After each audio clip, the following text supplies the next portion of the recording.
Today's video is going to be a little bit different in that I need to rant a bit about what I think of as the fundamental leadership problem in America, the root cause, if you will.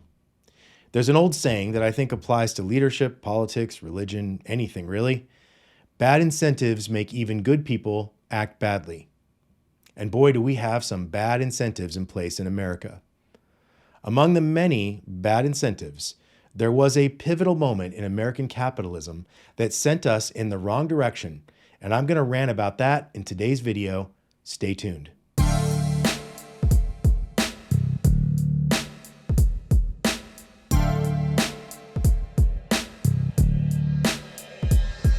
Let's quickly set up a premise and then work from there into the topic of today's video. Human beings do what makes sense to them. Even serial killers are doing what makes sense to them. And when I say what makes sense, I mean our values, beliefs, and principles.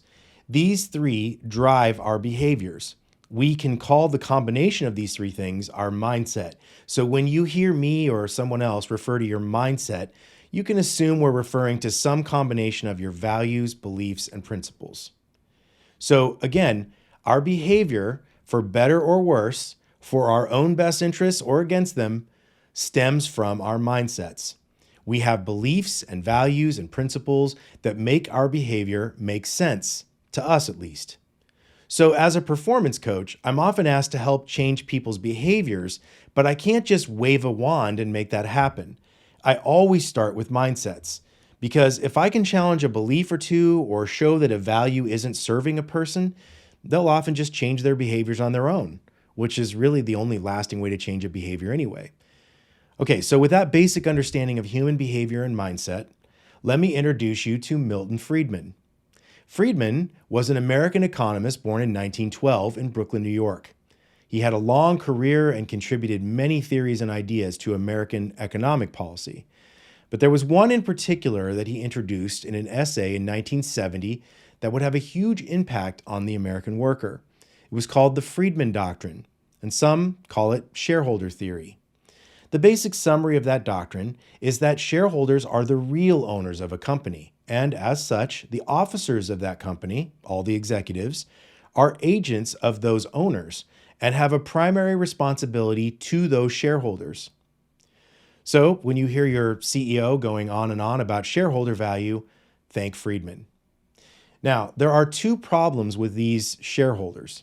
As Simon Sinek points out in his excellent book that I consider one of his best, The Infinite Game, shareholders may be owners on paper, but a large proportion of them act like renters. At the first sign of trouble, these shareholders will dump their stock. How vested is someone in the long-term success of a company if they behave like that? As Simon asks his readers, when's the last time anyone you know washed a rental car? Never. The second problem is that these shareholders see the company through a financial lens that purports to provide a window into the health of a company. But that window is more like a porthole in a bargain cruise ship cabin. Imagine trying to steer that huge ship by only being able to look out that small window. So we've, in essence, told the captain of this giant ship that his primary responsibility and direction are to come from people who, A, don't care about the ship and can easily bail from it if things go wrong, and B, are trying to influence direction by looking through a tiny window. Even worse, we now tie the majority of the C-suite's earnings to stock performance. Keep in mind, stock performance is not analogous to company performance. I can make terrible decisions for the long-term survival of a company that will make the share price go up. The stock market has the attention span of a gnat with a lobotomy and the long-term view of Mr. Magoo. Look him up, kids. Rewarding executives for behaving like shareholders is making those who can see the iceberg try to shave a few seconds off the arrival time by going faster. So the Friedman Doctrine forces executives to act in the short-term interests of the companies they lead and rewards those executives monetarily for doing so. To tie this back to mindsets, the Friedman Doctrine is a mindset about company leadership. It has values, beliefs, and principles that all favor shareholder value over, well, anything else. Employees, customers, the environment, society. If you're a leader who has the shareholder theory mindset, you will lead very differently from someone who doesn't. It will make complete sense to you, and you'll be just as wrong. The Friedman Doctrine didn't make people greedy. We've been dealing with greed and the negative effects of it for centuries. What Friedman did was give greedy people justification and permission to act without shame. And now entire industries of vendors allow executives to treat employees like cattle. They're downsizing vendors who will happily help executives make the books look better by ruining the lives of several thousand employees at the swipe of a finger. No eye contact needed. The Friedman Doctrine was a pivotal moment in the history of American capitalism that began in the 1980s. For many people watching this video, you may have been the speck in the eye of your parents at that point, so you may not know any other reality. But there was a time when companies understood that long-term investment in employees made them a stronger, more resilient company. It created loyalty that went both ways.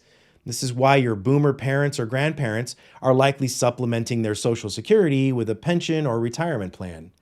What will the rest of us do without those?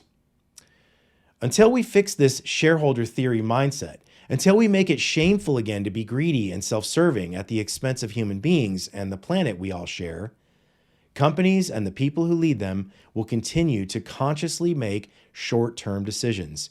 If those decisions happen to benefit employees, that is almost certainly an accident, because leaders with these incentives will always do what makes the share price go up.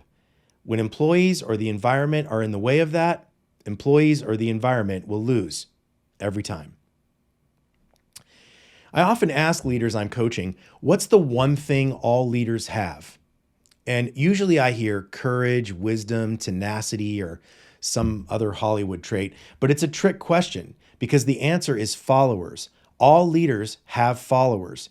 If no one is willingly following you, if people are only doing what you tell them to do because they have to, you're not a leader. You're just in charge. You will never attract followers when people perceive that they don't matter to you.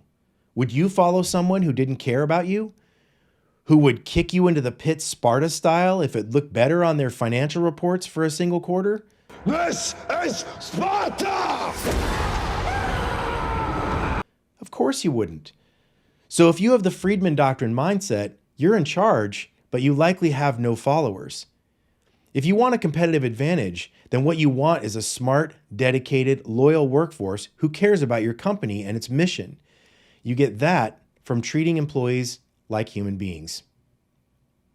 If you found yourself nodding in agreement to this video, maybe others you know will too. Like, subscribe, and spread the channel to others.